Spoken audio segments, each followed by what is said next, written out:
저는 국립공주박물관이랑 무령광릉 기대하고 있습니다. 공주박물관에 있는 무령광릉대에서 출토된 유물들을 조사를 해봤는데 한번 직접 확인을 하면 좋을 것 같아요. 그리고 그 안에 전시실의 구조라든지 이런 것들을 실제 무령광릉에서 본따서 지은 걸로 알고 있거든요. 그런 부분 유의 깊게 확인해 보면은 좀 의미 있는 답사가 될 수 있을 것 같아서 이 두 곳 기대하고 있습니다.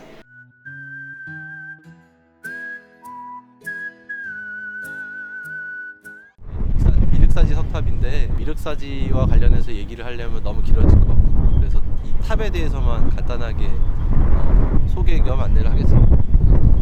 이 탑은 이제 미륵사지 서탑이죠. 서쪽에 있는 탑인데 대략 2000년쯤부터 해가지고 그 이전에 일제시대 때 무너진 탑을 시멘트를 이렇게 발라놓은 거를 다시 해체 복원하면서 지금 같은 모습으로 이제 바뀐 겁니다.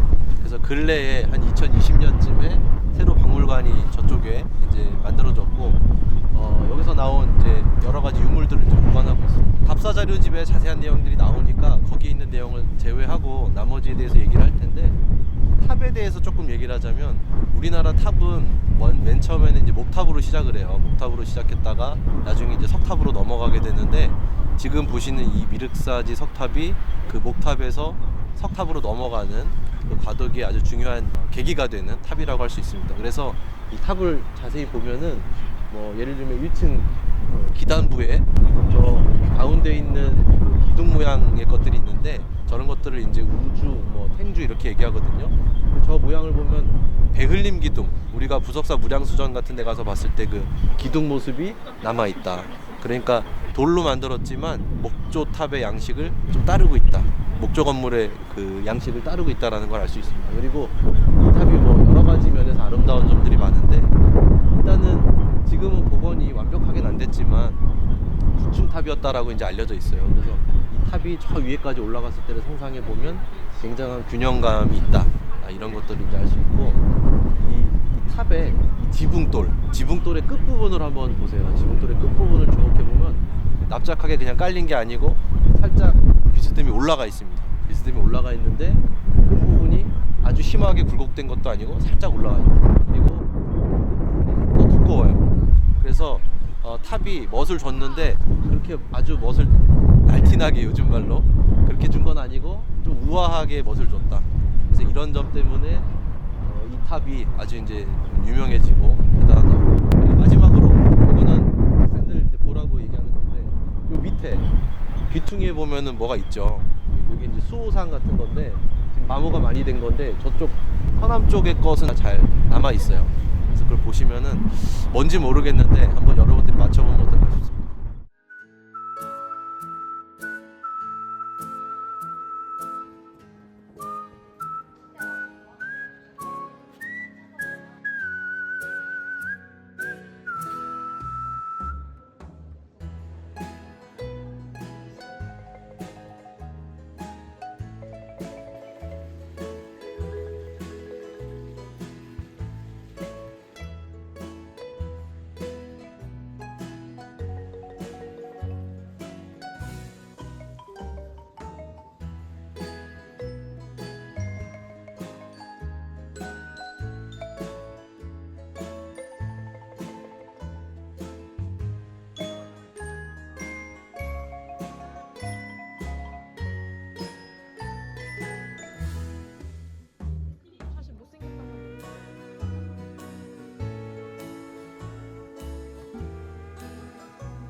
안녕하세요. 부회장 송명성입니다. 답사 진행하면서 같이 할 때 이해가 안 되고 불편한 점이 많을 텐데 오늘 잘 따라주셔서 감사하고, 이틀 남았는데 이틀도 잘 부탁드립니다. 감사합니다. 여러분들께 좋은 경험을 제공해주려고 준비를 많이 했습니다. 어떻게 전달될지 모르겠지만 조금 더 너그럽게 많이 봐주시면 좋을 것 같고요. 자동조장 이사방송 오승택입니다. 네, 저희 퀴즈를 아까 틀려가지고요. 저희는 다 틀리는 거에 집중하도록 하겠습니다. 유쾌하신 홍정환 교수님, 학창 시절 기억나는 에피소드가 있을까요? 답사 때 기억나는 것 중에 돌아오는 파편에서 휴게소에서 한 명을 빼놓고 갔어요. 조교 난리가 났죠. 그때 조교가 저였어요.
그냥 막연히 이제 동기들이 가자고 해서 어쩌다 보니까 가게 됐는데 생각보다 나쁘지 않고 숙소도 되게 좋아가지고 지금까지 갔던 답사 중에서 제일 재밌는 답사인 것 같습니다. 저도 한 2년 만에 사람들이 이제 같이 가자 해서 졸업 직전에 한번 가본 건데 또 한옥마을 재밌고 또 이제 숙소도 마음에 들고 이번에는 살을 많이 안 타서 좀 좋았던 것 같아요.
문화유적 현장 실습 1 수업에서 오치준 교수님이 이제 답사 전에 배경 지식을 많이 알려주셔서 답사 환경에서 그런 지식들이 겹쳐 보이면서 좀 많이 유익하고 기대감이 많이 충족됐던 것 같습니다.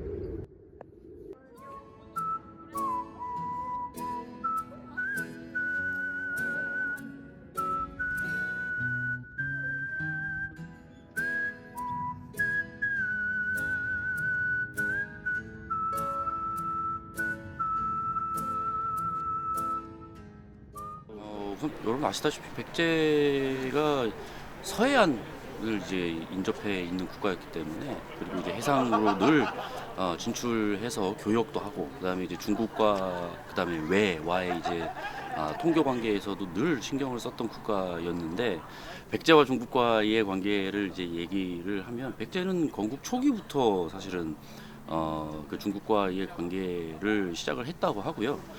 한성이 서울이었을 때부터 이제 시작을 했고, 근데 이제 475년에 그 고구려에 의해서 한성 수도가 함락되고 이제 웅진으로 천도를 하면서 다시 이제 국가를 재정비하게 되죠. 그러면서 고구려 견제의 측면도 있고, 그 다음에 나라의 어떤 중흥의 측면도 있고, 여러 가지 사정들을 재정비해야 됐기 때문에 중국과의 교류에 더 신경을 쓰게 됐었고, 그때 이제 중국에 있었던 국가가 이제 뭐 남조의 뭐 제나라랄지 혹은 양나라랄지 이제 이런 국가들과 활발한 교류를 합니다. 그래서 문영왕릉의 경우에 이제 뭐 양나라 문화의 영향을 많이 받았다고 하고, 그다음에 서산에 있는 이제 삼존상 같은 경우도 중국식 문화 그리고 백제식 문화 이렇게 섞여 있는 그런 양식들이 많이 보여진다라고 얘기들을 이제 하고 있죠. 그래서 우리가 백제의 어떤 역사를 이해할 때에 뭐 한반도에서의 뭐 역사는 물론이고, 그다음에 중국과의 교류, 그다음에 이제 더 나아가서는 일본과의 이 교류 문제에 있어서도 우리가 좀 신경을 많이 쓰고 공부를 할 필요가 있겠다라는 생각이 듭니다.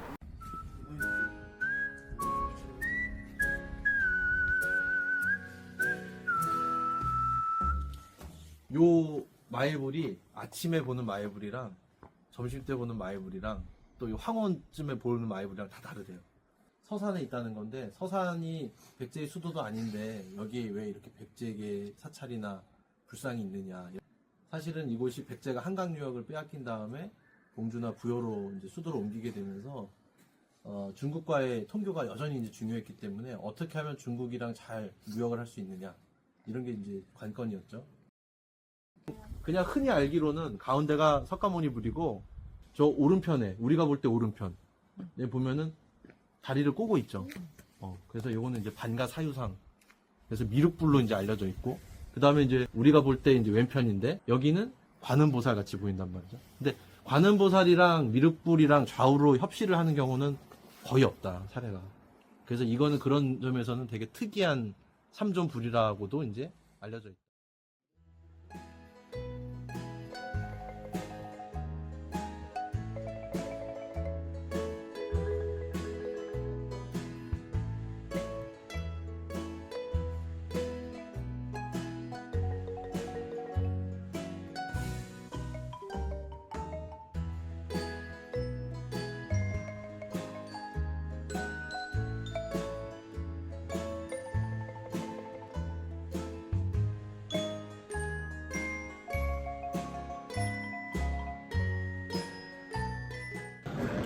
준비한 답사가 무사히 끝나 기쁜 마음입니다. 우리 새로운 학생이 정말 고생 많이 했다고 말씀드리고 싶고요. 학우분들 조심히 집까지 돌아가시면 좋겠습니다.